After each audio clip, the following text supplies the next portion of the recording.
Okay, so we're live. Good morning, everyone.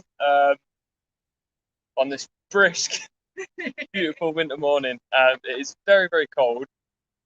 Today, if you've seen the post, you'll see we're going to be doing some planting some hedge. We've got some hawthorn here that we're planting. We're a little late because we came out this morning, half expecting the ground to be frozen solid, but I don't think we quite realised how hard it'd be. So we've been trying to get it ready.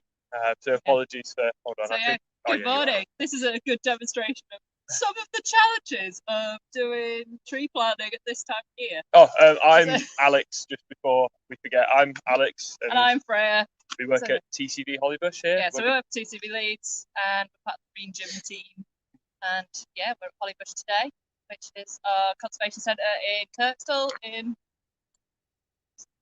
West Leeds. In Leeds.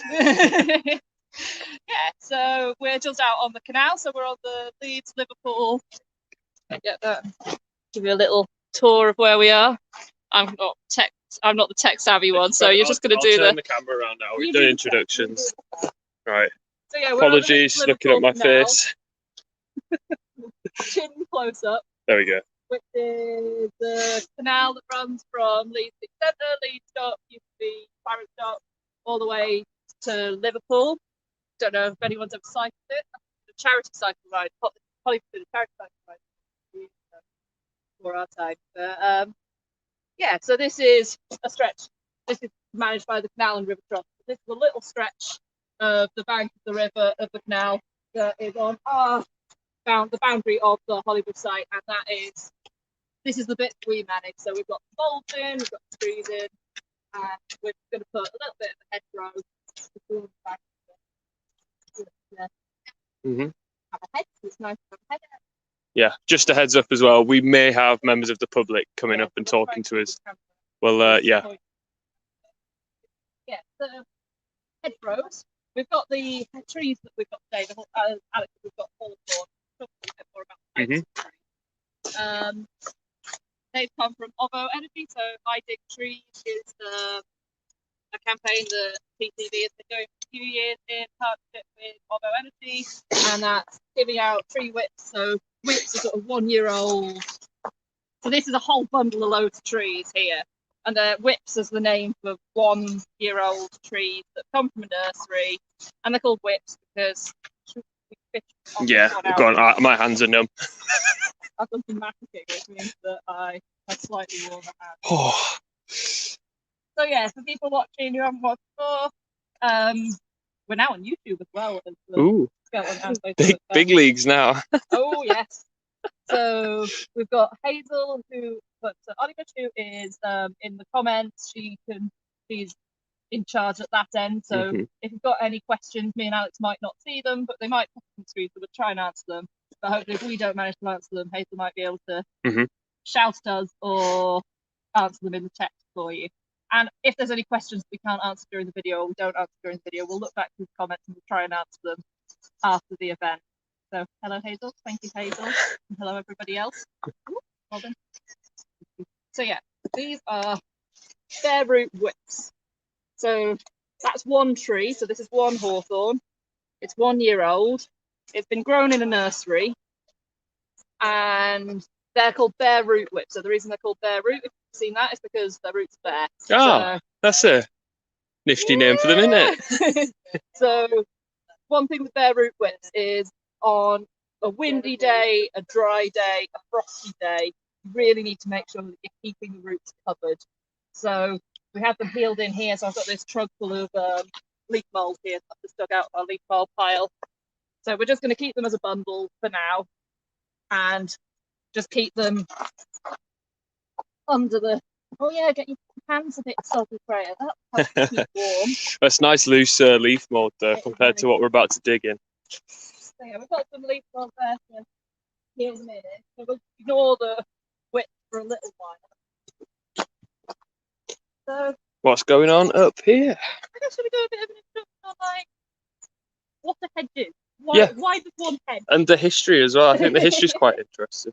So, I mean, the main use for hedges in history, I'll turn the camera back around for this actually, so we can, because I think when I'm the operating the camera, it picks me up quite well, but it doesn't pick you up. Let's put my face right. Okay, so if I pop it here, we can send it. So yeah, the history of hedges. I mean, hedges traditionally been used as barriers. They're borders used by livestock farmers mostly for stock proofing. Yeah, particularly like hawthorn. The reason we're using hawthorn is it's really good for hedges. It's quite thorny, quite spiky. It's a bit of a deterrent for predators, but then also for the livestock itself. It stops a sheep isn't going to want to go through something that's going to end up cutting it. It also grows quickly. So one of the old names for hawthorn is it also gets called quick because it grows quickly. It lays easily. It grows from low down stem. It bends easily when you go to lay the head. It's another a subject for another day. Oh. I don't know if they can see you on there. That's quite a powerful angle there. Hold on. Oh, old. Right. So yeah, unfortunately, where we are today, this hedge here, we might pop it in, and then the plan is in future. See how it takes it. It's quite rough. It might not take very well. It sort of stuff with red shots now. So yeah, let's see what we get. But if you're planning to do one in yourself, if you watch this and you're inspired, yeah, pick a nice area that's got. You want somewhere where the ground is clear. Obviously, you can go through and clear the ground yourself, but it's important to do that. You want somewhere that's going to have decent light levels as well. So a couple of the trees surrounding these are going to be taken out, so the light level is going to be increased. Yeah. So we're doing a native hedge, so you get lots of hedges. You might have like box hedges in the garden, but we're doing a native hedge, and like they were good. They were originally just got stock proofing. It's less to get used to now. Like you're more likely to get a stock proof fence. Like that tends to be the main way to where they want animals to be nowadays. But and then there was actually quite a push. There was a huge push for about a century to get rid of hedges. So home sites, fields, and then people got paid to take hedges out.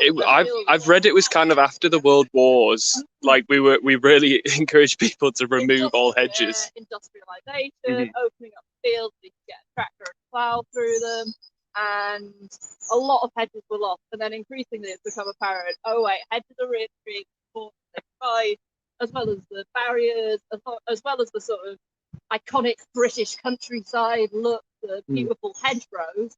They provide nesting sites for loads of birds, loads of mammals, loads of insects, just everything, fungus. They're just a hugely important part of our ecosystem. Where we've lost a lot of forests and we've lost a lot of woodland and thicket, the hedges sort of provide the habitat that's been lost in a lot of other forms. So it sort of went from paying people to get rid of hedges to being like, oh, actually, we really need the hedges. So there's been quite a lot of funding trying to encourage people to plant hedges, sort of farming things. So there's farmers that was next to me where I grew up, took all the old hedges out and planted new ones so we could get new hedges. That was one farm, not saying that's what I mean, another reason farmers love hedges rather than dry stone walls is you can't move a hedge. Like if farmers are getting quite territorial over their land, and like historically that is the case, they can pick up a dry stone wall over a night and build it 2 meters into their neighbour's land just to get that extra 2 meters of grazing land for their. Overnight, but if you get a team out, I can imagine it'd be. Pigs and dry stone walls are friends, so try and keep pigs in place. They hunt snuffle every day, and they have a tendency to undermine dry stone walls. So hedges a good way of but I think that's less a problem now in modern times. But it is actually a problem when they're still looking at like the National Trust that has quite a lot of land management going on. Scale, like I think one of the reasons that in some areas they don't have pigs in the sort of land management investigations because they do untie dry stone walls. That's interesting. So one of the reasons we plant hedges now is to provide first. Yeah, they look cool. So they provide habitat, they provide biodiversity. They also, like, if you look at what we've got here, turn around here. This is the border fence that we are looking at. This beautiful, beautiful.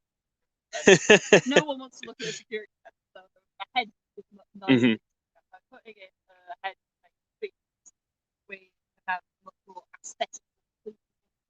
They also provide really good wind barriers. So if you have quite an exposed garden or quite a wet garden, they can help to remove some moisture. They can help to shield some of the wind and just help you be able to grow, or just or privacy, just to be able to have a bit more privacy in the garden. Well, they can raise the temperature of a small plot if it's surrounded by thick hedge. The temperature itself is raised by, even by 1 or 2 degrees. That is massive for all the seedlings or bulbs that you want to grow if you're a farmer or if you're an avid gardener. So there's a lot to be said. And yeah, we're hedge splaining to but they help shelter. And also, in cooling temperatures on hot sunny days, they moderate the temperature. So when it's too cold, the wind can set. When it's too hot, they can shield and insulate. So they provide a lot of services, and things like hawthorn. They've got the haws of the red berries on the hawthorn came from, and those red berries by birds. They I mean, I think that the oldest evidence of hedges are like 800 AD. Like there's like they there's bronze, but there's ones that exist still today as barriers that are from 800 years before we started record keeping, really. Like, it's pretty impressive. And it used to, people tend not to like nowadays we plant hedges, but in the past people tended to sort of, as they were cutting down the woodland or the thick, like the thick bush, they would leave a stretch of it, and that would become the border. But unfortunately now humans have kind of got rid of a lot of green space, so we're now hopefully going to start replanting, rewilding.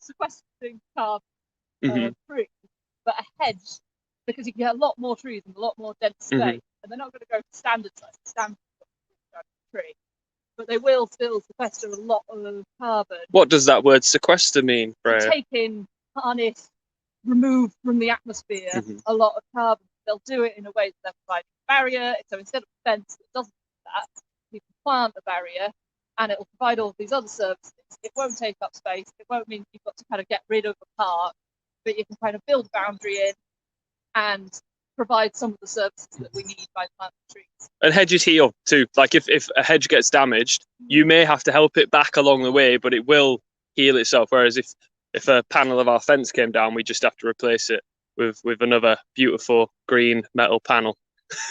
Yeah. So I'm gonna hide this. You can't graffiti a hedge either. Right. I spent quite a while painting this fence this summer. It's like once the bridge that Oh, is it the Golden Gate Bridge? Oh, is it the one in Scotland? You mean? Yeah, someone in the comments. Yeah, there's a bridge. Yeah. Which you've got to one end, you have to restart at the beginning again. Yeah. Hopefully, anyway, let's get to what we're doing. So what I'm doing at the moment is I'm scalping the soil. So I'm just taking off the top layer of grass and my swamp, the width of the field. So I'm just I'm using the mattock tool. I'm using the pad pen, so that's the end flat and spade like, and I'm just this is a really good social distancing. So if you're like struggling to keep social distancing when you're using a mattock, you want to keep it 2 tool widths apart from the person that you're working with. So you want it to be 1 tool length, 2 tool length, and that's about 2 meters. And you've also got a big metal tool, which means that people don't tend to come near. Yeah, I'm not getting close. Oh, So. Right. So we're struggling to hear you a bit. We're going to try and invest in maybe a microphone or something in the future. Apologies for that. I can hold the phone a bit closer and I'll shut up for a bit. I mean, I'm thinking for a bit. Can people hear me now, or is it like, oh, are the robins having a fight again? Where? We watched a robin fight. They're just there at the same place. These two robins now. These robins earlier, I dropped a bit of food for them, and they started fighting. Like we said on the bird watching one, they're very territorial, and they were getting it was quite a spat. I don't know if you can see it through the fence.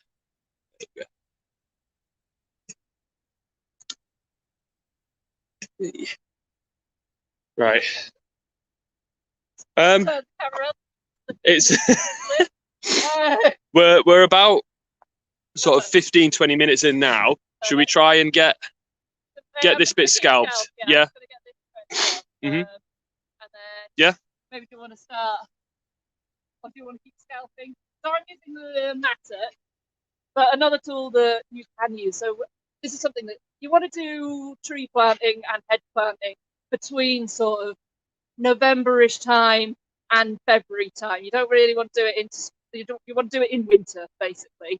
But if you do it before Christmas, you're much less likely to get this problem, which is the frozen ground.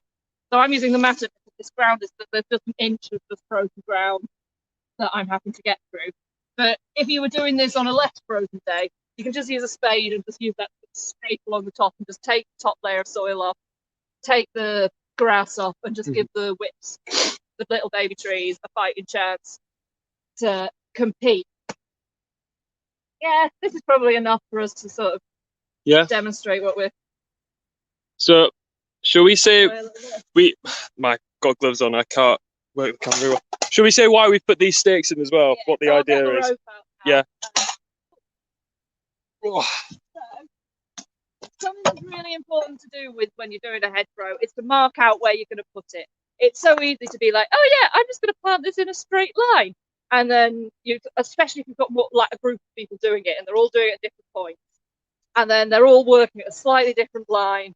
And then it just never quite meets up. So just make sure you put out some stakes. So if you look, there's like a row of stakes following the curve round. So it's not going to be dead straight. It's going to follow a curve. So intentionally though, yeah. It has to follow the shape of the field, the garden, whatever. So just get some stakes out and just at ground level, just pop a row. And what we'll do is we'll get that so it went all the way along there, and then we just we scalp it first because the rope's in the way otherwise. Because the scalp just has to be sort of a meter wide or something, just so you've got a space to work with. Just need to be a meter, 50 centimeters. So then this rope we're doing, should say, so it's a really ancient tradition, hedge planting, hedge laying, hedging. I'm looking right into the sun now. Move slightly. So because it's such an ancient tradition, like many things in that old, there's a lot of regional variation. So Yorkshire hedge is a really quite narrow hedge, and the hedges where I'm from, you can sort of get Devon hedges. They're really high up, so we're on a mound, so this is kind of more like it. They're all on high mounds, and they do double hedging, so they've kind of got one hedgerow, then they've got another hedgerow. It's like a little alleyway that you can sneak. They're perfect for wildlife. Like foxes and rabbits, they love the double hedges. Like they'll live in them. Like they love that protection. They're perfect for me being a child. Breaking into things. Not breaking into things. I was going to say, sneaking into parties. I think spying on things, getting a door scuttling down hedges. I've given away too much. Anyway, tree. I'm a very well behaved child. The tree whips. I'll run and grab them now. Yeah. Oh. So one thing just to be mindful of with hawthorn is obviously the thorns. Hawthorn, blackthorn, in the name, they have these really quite nasty thorns on them. So I've got quite thick gloves on, but it would be an idea to maybe get some gauntlets or something a bit thicker, and just be really careful that you don't prick yourself. And if you do, make sure to get the thorn out as soon as you can, because they can lead to some lead to some pretty nasty infections. Like soak your hand in warm salt water or something and get them out, because especially blackthorn, like it got the thorns of the bulbs sort of snap really easily to get animals to go away. But and they've got an algae that grows on them, they are very prone to going septic. So it's just really important that you protect yourself from them, and you you get rid of them if they're there. So yeah, warm salty water, and soak your hands, and that's what brings the thorn to the surface. But again, it's a reason that we use thorny plants. It's a deterrent. So blackthorn, so that's sloe gin. I don't know if you've ever had that. Blackthorn and sloes is the same plant. We're not actually using that, and actually it's really good for stock proofing, but I would say it's not necessarily great for horticulture. So it might be good for agriculture, which is like farming, but horticulture, gardening, blackthorn, beautiful as it may be, it sends out suckers, so it sends out little shoots, and if you don't have stock animals eating those, you end up with these thickets of blackthorn that take over really quite quickly. And if you're doing a hedge down the side of your allotment or your garden, if you put blackthorn in it, you're going to end up with these suckers, these little shoots coming in and just swamping the garden. They're really quite hard to get rid of. They're really quite hard to dig out. So they do it within a year, really. Yeah. Like we dug over the wildflower meadow in Skelton this year. And it was just like the ground, there was probably about 2-3 inches of loose soil, and then you got to this thick mat of blackthorn suckers. Like they were really quite thick. And a few years ago, when I was a volunteer officer at Skelton, like we spent ages trying to dig out all of those roots, and we just didn't make any further. They're already all back. Like, basically, we need a goat. We need a goat or a pig. Yeah. Toby, if you've got space in Skelton, if you could look to get us a goat or a pig, that would be great, or both, and chicken. Anyway. Yeah, so we're going to go with sort of a Yorkshire planting style. We're going to do a single row, a single hedge, but that doesn't mean it's a single line of trees. You don't do them in a single line. Get to the soil now. I should have made Alex do this bit, because I feel like it's going to be much harder to dig. So nah, it'd have been too easy for me, I think. Would it? Yeah, so, I mean, look at the ground itself. It's just it's ice pretty much. Let's see if I can find it. There you go. So Freya is using the ball of her foot rather than the arch. Really important with spade. So yeah, you've got the ball of your foot. That's this bit. You've got the heel of your foot. Those bits are pretty solid. This middle bit of your foot, the arch, that's just ligaments and fragile bone. So if you're using a tool, don't use this bit of your foot. It can be the most tempting bit to use. But actually, you're most likely, if you slip there, you can do yourself quite a lot of damage quite quickly with a spade. And if you're using it regularly all the time, you're putting pressure on a weak bit of your foot, part of your body that's just not designed to take stress. And I don't think any of me is designed to take stress, to be honest. But yeah, you're likely to do self-damage. So just a spade is a tool that people just think, oh, it's just a spade. You do want to use them properly, and you do want to this foot on the ground, this foot, ball of your foot. Don't be jumping on it. When the ground's solid like this, it can be really tempting to jump on it. Just don't. Just do that. If it doesn't do that, you can sort of do this. If that's not working, we can come in with the mattock. We can come in with a bar, another tool to sort of break it up. I will say I'm wearing steel toe caps as well. It's worth it. If your spade's in good nick, if it's a good spade, they want to be pretty sharp from here. Like you could do some damage. Yeah, be careful. Forks are the ones which are that wrong way up. Nicely demonstrating how not to spill your tool. So this spade here is different looking. What's the difference between this one and the other one? This one is a Newcastle draining spade, but they're just slightly better at getting through the soil. Yeah, a slightly narrower surface area. So I'm starting here. It would be good to start at one end and sort of work along. But what you do is you want to plant sort of 5 trees-ish in a metre.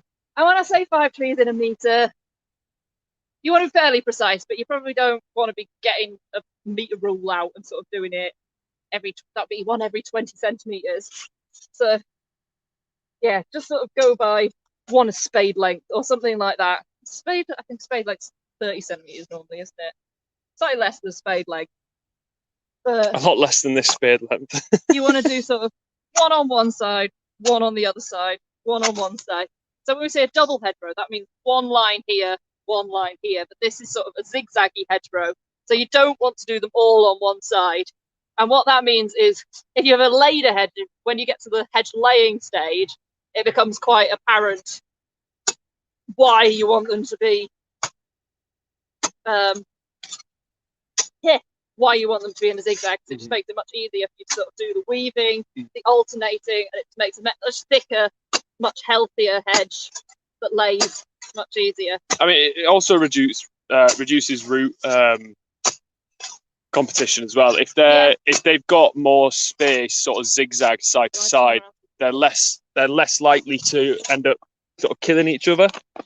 Which when you're wanting a nice thick hedge, you want to make sure that all of your whips survive. And I will say we've only got hawthorn going in now.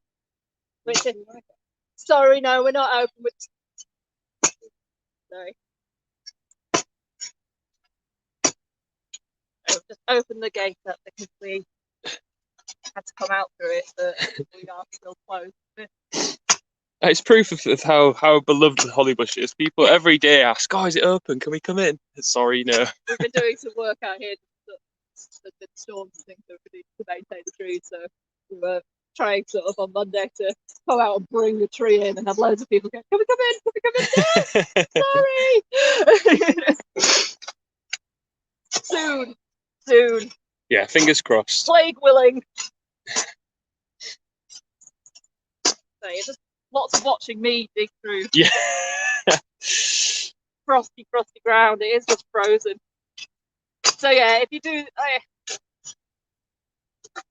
you plan pre-planting days, you might be better off doing them at a different time of year. Also notice we've got kind of all of our tools in one place. That's a really important thing. We're in quite an enclosed short space at the moment, but if you're doing a whole hedgerow, it's really easy to sort of be moving along it and just lose track of where you put stuff on that. If you're doing a couple 100 meters, you could really quite easily lose the tools.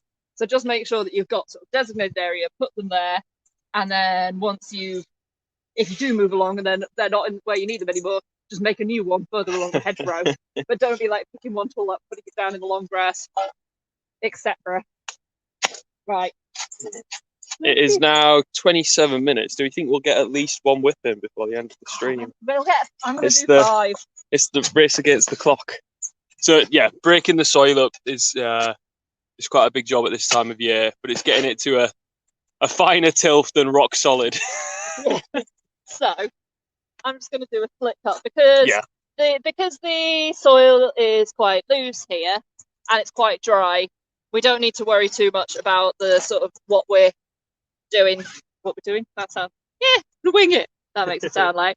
But so we can just do a slit cut. So that's making one slit that's vertical. So you want the trees to go, the widths to be vertical. You want them to be growing upwards. So you want the cut that you make to be as vertical as possible. There's lots of different things. So if you're in clay soil, if you're in wet soil, there's lots of things you can do, like sort of taking the turf off, mounting it out and planting into the turf. Or you can do sort of T cuts or L cuts, which is the way you sort of do another cut the other way and sort of make a slit that way. We don't really need to. Just need to make sure that it's deep enough that it covers all of the root, but also, see this. You want to plant it to as deep as it was planted in the nursery, so you can kind of see the sort of a line where it was, where the soil went up to in the nursery. Hold your hand up behind it, just so. Yeah. Oh yeah. There you go. So you can see it's kind of just above the kink on this one. So you want that to all be under the ground. So all the roots need to be under, and all of the stuff that was underground needs to be underground. Infill it, and then you want to heel it in. So that's why it's called heeling in. Use your heel to compact the ground around it. It wants to be vertical. It wants to be compact. You want to get rid of all of the air that you've just made. You don't want to make it so there's a little dip around it. So, do you want to show this while I talk? So if there's a dip around it. Oh, apologies. If there's a dip around it, then that means that as it gets rained on, then there's a dog running about. So if you put a dip round here when it rains, that will pull with water and that will get into the roots, and that makes it more susceptible to rotting. So you don't want that. I mean, that's another advantage of growing them on top of a mound as well, that the runoff goes. Yeah. So that's kind of what you do with the turfing method. So the turfing method, you'd dig a square of turf out here, you'd flip it there, and you'd plant it into the turf, and that means that this bit's kind of lower, and it just means that there's sort of a slight, it's just raised slightly up. So that's something that you might do in a boggy area. I mean, I'm going to run and get the guard. Yeah. Do you want to plant a few, Alex? I can't. Well, multitasking. I don't think I should dig with one hand.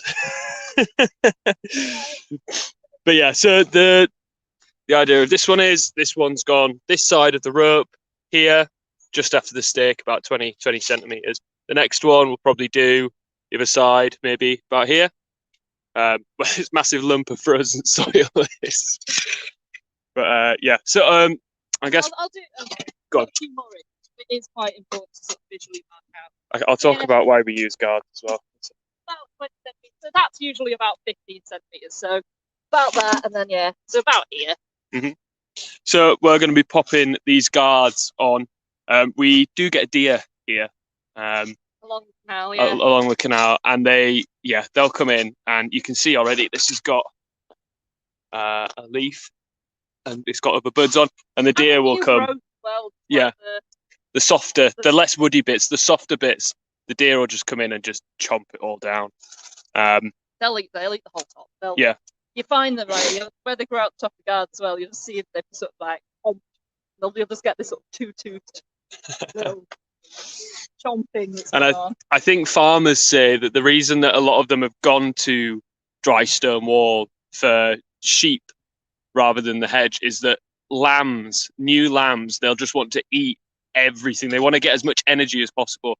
They'll just destroy a hedgerow. Like one field of new lambs will just come in, and the farmers say that baby lambs have got the teeth of death. Like they'll just kill off a thorn hedgerow pretty quick. Which, is a shame for the hedge, but at least something's getting a benefit from it.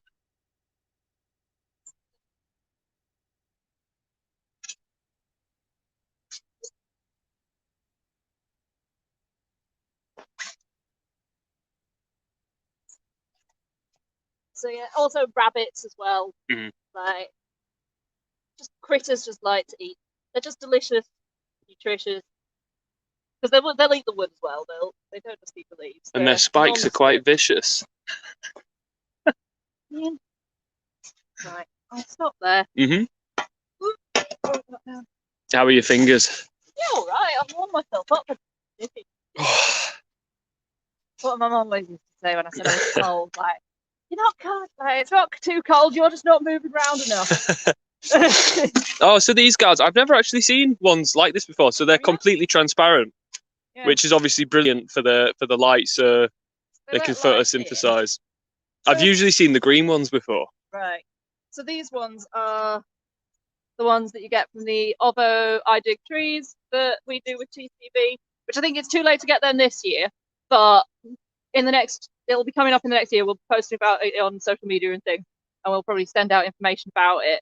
But every year you can get free tree packs from CCB, and if you've got a community group or something, so keep a lookout on our website for the I Dig trees thing. So they come with these. It's optional to get these. If you're just having them in your garden, like if we were planting this in Hollybush, we don't really have rabbits. We don't have deer getting through this sort of security fence we were looking at earlier. So if we're planting them in there, we wouldn't need to use these guards. These are it's just sort of a waste of plastic if you don't have sheep, if you don't have deer, if you don't have rabbits. Yeah. So do think carefully. Is there actually anything that's going to eat these? Oh, there we go. Hazel's dropped the link in the comments. Brilliant, thank you.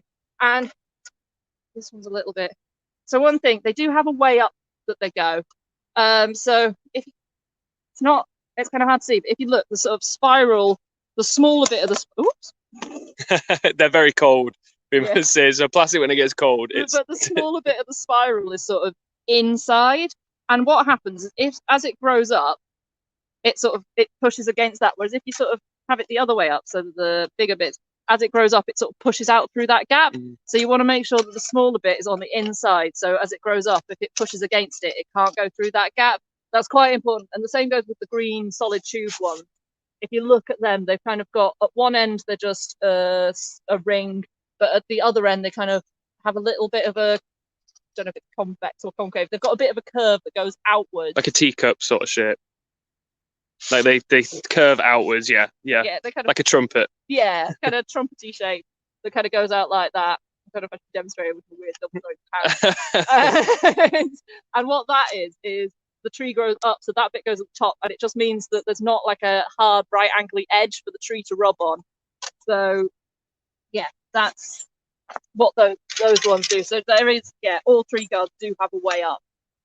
So really quite near the tree, just going to put this bamboo cane in, and that's just for support for the tree and also support for this one. And these ones, you just put them on top, and they just sort of all go, and it just adds a little bit of protection, except for where I broke it. This is where I can't have nice things. And then let's go along. So some of them, like you can kind of see this one, it's a little bit branchy. It has some side shoots coming off it. Right, so that way up. You just kind of want to hold it in there. We'll say this is the time you might want thick gloves. It's also, when it's this cold, it's a nice reason to have the thick gloves. Oh, you can see that demonstrating that they can escape.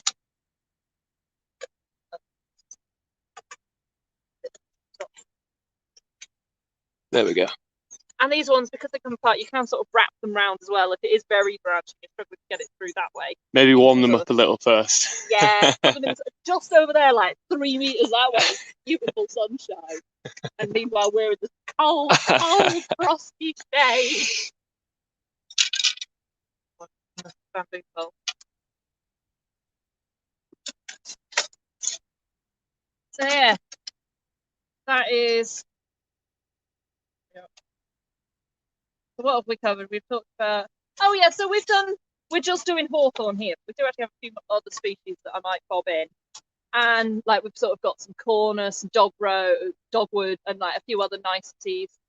Don't get distracted by Robin. Wildlife. It's in the sunshine. It knows what it's doing. There's lots of different species, and there's lots of. If you're stock proofing, you're quite limited to things that are good for stock proofing, things that grow quite vigorously, things that are quite dense, and then you get the odd other species sort of dotted in it. But if you're doing like a native hedge just for habitat, there's loads of choices that you can do. You can do things that sort of have successional flowering, so flowering through the year, so there's pollen available and berries over winter. You can do things like, so the cornus I talked about earlier, the dogwood, that's got sort of, the sanguina one's got the beautiful red stems, so you can have really quite beautiful continuously. So that keeps it red in winter, and does sort of, even in winter when the leaves have gone, that makes it really quite lovely. In the front garden, so if you're sticking with native, which we would advise, you want to stick to camera, because you can't hear me, the camera's sort of having to come quite close to my face more than it normally is. It's a close-up shot. It's very so I kind of the face, I'm just sort of flinching a little bit. Sorry. I'm standing on the tools. So if you want something that's constant, if you want to be able to have the privacy, and if you're in a particularly windy garden and you want the shelter to be more sort of all year round, you can put something that's evergreen. So things like holly, we do actually have a few holly trees, so we'll probably put a couple of hollies in this. We're holly bush, you know. So holly, that's a native species that's evergreen. And there's also yew. So the hedge we've got in the front garden is a beautiful thick yew hedge. You don't want that for stock proofing because, or if people get confused. They'll be like, "Look at that yew over there," and they'll be like, "What are you talking about? You? That's a bush. That's not a sheep." About? Way. I'm ashamed. Terrible. I'm really ashamed. So yew is quite poisonous. Like pretty much every element of a yew tree is poisonous, but they are a beautiful native species that make a really amazing thick, dense hedge all year round. Because like they offer a place for birds to nest, but they do also offer a place for them to roost in winter and things. So like it is nice to have evergreen things about. Like we've kind of got lots of ivy here, we've got lots of holly, we've got yeah, thinking about things that will add other elements. So we'll put a list of other good. There's actually in the conservation handbook I've got, which I borrowed off John last night. It's got an amazing, a really, really good table that sort of lists all of the different elements of why you might not use some in some places. So if it's poisonous, so you would use it for stock proofing. If it's not bigger enough so it can't compete with the munchy teeth of sheep. But it also, if you're having it in a non-stock proof environment or a wet environment or a dry environment, why different ones would be better suited. So I will post a picture of that table in the comments after, because yeah, there's lots, and that just lists loads of different species that you can have. And you can also just have a mix. Like, it's good to have the bulk of it, something like hawthorn, but then just add sort of every 4 or 5 trees, just add something different. And you don't need to lay it all either. So eventually, in a few years' time, once this is big, this is established, we'll lay it into. We'll do a live stream on that in 5 years' time. Yeah, we'll be back. We'll be back. Slightly achier in the back, but when you lay it, you don't have to lay every single tree in it. You can kind of leave some standards in it. And if you see hedgerows where there'll be like one tree standing proud, so you can have some species that you're planning on doing that with them. But yeah, so at the moment we're just putting some hawthorn in. Right. So yeah, it's beautiful. Is it a hedgerow? We were planning on doing at least 5 trees. We got 3 in, which is fine. I mean, the ground is ridiculously hard. And yeah, my hands have gone numb from holding the phone so long. One more there. There's some bulbs there that I'm going to transplant as well. So we're probably going to carry this on throughout the day. So hopefully, when things start up again, you can come and visit and say, "Oh, I watched them build that." Not build, but I watched them plant that. I was there. And right. then in 5 or 6 years, we'll come back and it'll be hedge. We're now coming up to 45 minutes. Brilliant. So, does anyone have any questions popped up? No. Well, hold on. I can't. I've got my gloves on, so I can't use the phone very well. Any cynical criticism? What are they doing? Oh, Rachel Neal just said morning. Good morning, Rachel. Apologies for the lateness. Good morning. Brilliant. Well, right. Thank you very much for joining us. I think we're planning on doing bird boxes. So Tom from Woodwork is gonna. Hopefully, I'm right on that. I'll double check, but I think next week, or if not next week, in the next couple of weeks, we're going to be showing you how to build a bird box. So Tom's got some kits on how to do that, and he'll be running through that with us. And we'll be back every Wednesday at 11 o'clock doing a live stream. Yeah, and we're going to keep planting this hedge. Yeah, hope we inspired you to. The sun has just come around the corner. It's really quite nice. It's right in my eyes. I hope we've inspired you to grow some hedgerows. But yeah, I'm going to go because I'm being blinded. So thank you very much, everybody. Take care. Thank you for joining us. Bye bye.